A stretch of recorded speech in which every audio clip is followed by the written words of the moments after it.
പത്തരമാറ്റിലാണെങ്കിൽ നവ്യയുടെ രഹസ്യം, നവ്യയുടെ ചതി അഭി തിരിച്ചറിയുകയാണ് പ്രേക്ഷകരെ, പ്രിയ കൂട്ടുകാരെ. അപ്പോൾ എപ്പിസോഡിലേക്ക് കടക്കുകയാണെങ്കിൽ നമുക്ക് കാണാനായിട്ട് സാധിക്കുന്നത് നമ്മുടെ ചന്തുമോളും അനഘയും അങ്ങനെ അനന്തപുരിയിലേക്ക് വന്നെത്തിയിരിക്കുകയാണ്. അഭിയാണെങ്കിൽ അവരെ ഒഴിവാക്കാനായിട്ട്, ഇല്ലായ്മ ചെയ്യാനായിട്ട് ആരോട് പറയുന്നു?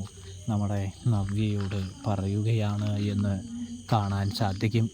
ഇതേ സമയമാണെങ്കിൽ ശരിയാക്കി തരാടാ, നിനക്ക് അവരെ ഇല്ലാതാക്കണമല്ലേ, നിനക്ക് അവരെ നിർത്തണമല്ലേ, അതിനുള്ള വഴിയൊക്കെ ഞാൻ ശരിയാക്കി തരാമെന്ന് പറയുന്നത് കാണാൻ കഴിയുന്നുണ്ട് കേട്ടോ. അവനെപ്പോലുള്ള ഒരു ചതിയന് വേണ്ടി അവൻ്റെ വാക്ക് വിശ്വസിച്ച് ഞാൻ എന്തും ചെയ്യുമെന്ന് ആ മണ്ടൻ വിശ്വസിച്ചെങ്കിൽ അവന് തെറ്റിയെന്ന് നയനയോട് നവ്യ പറയുന്നത് കാണാൻ സാധിക്കുന്നുണ്ട്. ഇതേ സമയം ചന്തുമോളെ സ്നേഹിക്കുന്ന നവ്യയാണെങ്കിൽ നമ്മുടെ അഭി കാണാനായിട്ട് കഴിയുന്നുണ്ട് കേട്ടോ. അഭി കാണുന്നുണ്ട്.